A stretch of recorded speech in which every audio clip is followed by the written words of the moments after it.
let's hear your sleeper quarterback. Who's your quarterback this year that is low on value?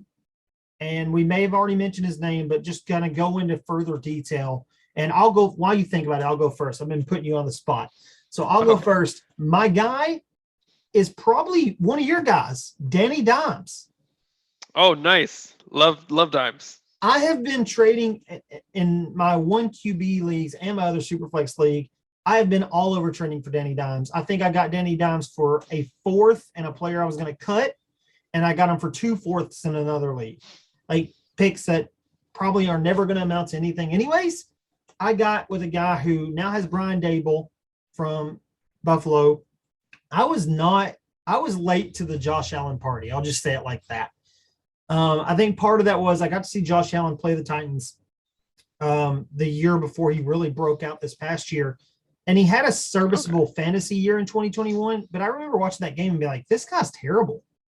And maybe he just had a bad game, but his throws were all over the place, very erratic with the football, didn't seem to read the field well. Now, he could run the ball. He could take off and bolt, but that was about it. And honestly, that's kind of what we've seen with Daniel Jones.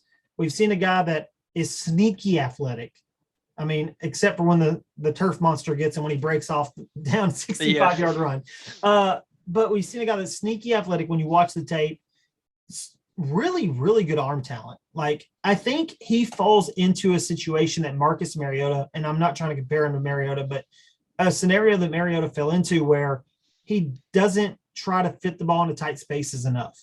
As an NFL quarterback, you're going to have to do that. And he tends to hold for the wide open pass, and you don't have that opportunity. I think Brian Daboll will get some of that out of him. I think the coaching staff, especially the quarterback coach that they put around him, is very good for development. And they have every reason to make Daniel Jones good. Like what they've invested in him, they declined his fifth-year option. But here's the thing.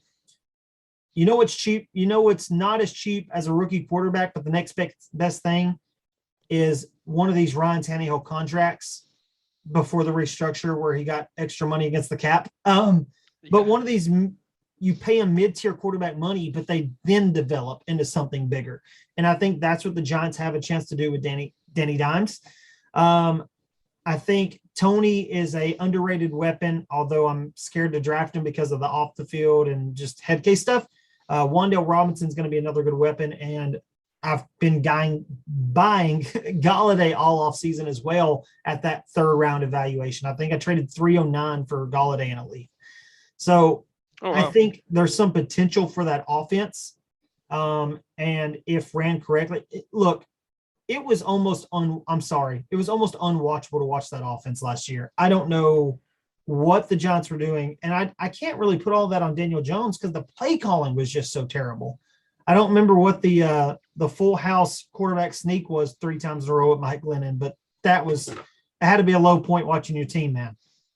But the quarterback sneak when they're in front of their own end zone. Yeah. I think it was like 3rd and 11. Like you can't even justify what the plan was. Like there's it was a meme moment. Like, so who's the poor sap that started? I think Glennon started that game.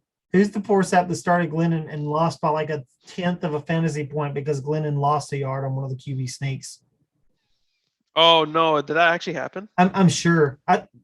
Real quick, if you can think about it, worst beat in fantasy history. My personal worst beat, I lost by less than a point because the Dallas Cowboys decided to snap the ball to the back of their own end zone on purpose in a primetime game. That happened 2 years ago.